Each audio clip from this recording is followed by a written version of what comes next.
times when we talk about some of these things, it appears as if when we talk about impact investments, all of this is very complex and complicated.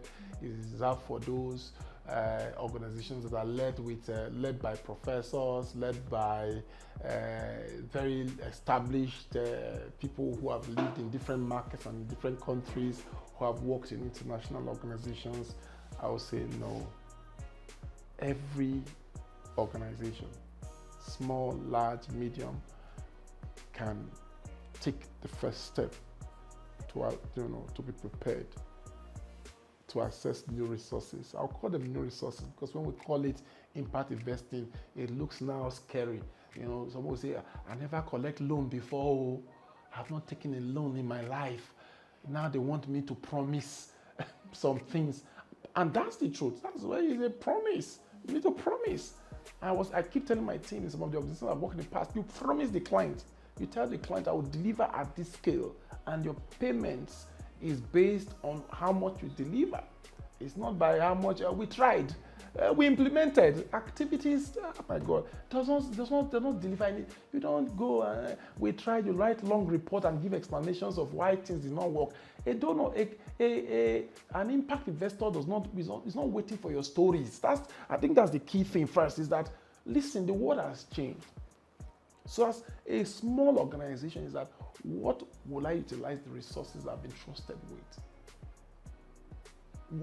How and what will I show for the results I've been trusted with? Is the most important narrative first. That mindset shift needs to happen. That first of all, whoever is trusting me with resources is expecting something back. Right? So I think that's the number one. Is that first mindset shift is expected. Then number two is then structure your organization. Right? And when I mean structure organization in terms of learning, try to ask, where can you get the knowledge to understand what impact investment resources are available, right? Within the ecosystem where you work, right? Then build the capacity to be able to do that. And when I say build the capacity, somebody will think about training. I'm talking about your current M&E systems. How can you look at quantifying your work? How can you quantify your work? How are you using data to show that, okay, if you give me, when you give me 100,000 for 3 months, this is what I give to you in return. So really just being able to use your existing system. So build capacity, your data use, data for decision making, capacity within your existing structure to be able to tell the story of your work. Then, of course, like I said, the world has changed, right? Change with the world. Build your strategy, right? Develop your strategy. Fortunately, most companies are running without a strategy. Have a 1 to 2 to 3 years or 5 year strategy. That's the way to start. This is where we are now. You do your SWOT analysis. This is the market reality. Who do I talk with? Then sometimes, often, don't look very far. The risk is that, how do I compete it? It's better I just shut down. My good intention, I will do the one that I can do. No, is to look at who is in the market space where you are operating that can support your work. Because when you do your strategy, you do your SWOT, you look at the opportunities that are around, then maybe you can begin to tailor your solutions to the market realities and the market opportunities that exist within, the ecosystem where you work. And increasingly, just last week or 2 weeks ago, we saw Sahara Group signing a partnership agreement with a very reputable organization in the country to support their girl child interventions in the country.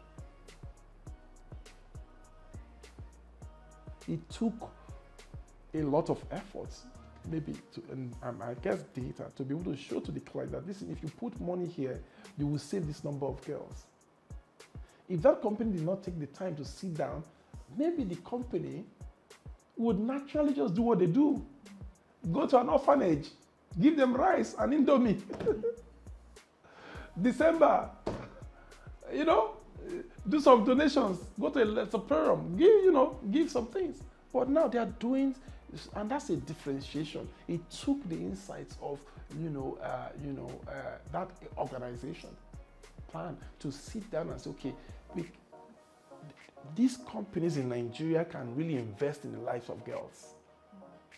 And they didn't stop there. They moved the conversation to those companies and say, if you invest XYZ, and that conversation may have taken 1 year, because someone would think that it would take just a month or so. It would have taken 1 year, 6 months or 5 months, whatever it is, but it ended up with an agreement, an MOU in place.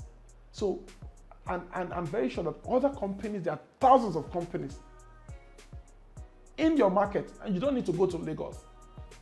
And Edo, there are companies in Edo. What's Okobo Oil doing? If you offer a sustainable high impact investment model for them, would they bite? Likely. What's happening in Kwara with all the companies in Kwara? So I think there's a market opportunity wherever you are to begin to look at who can invest in the work that you do, whether it is entrepreneurship, whether it's education, whether it's health, whether it is a safe water systems. There's always a company right now, particularly with the ESG that is very popular these days, that most companies, the ISO certifications and all of those statutory things they're expected to do, corporate social responsibilities, they will be happy to partner with somebody who thinks as like a business compared to somebody who's thinking about charity, gifts, pictures. It doesn't work again.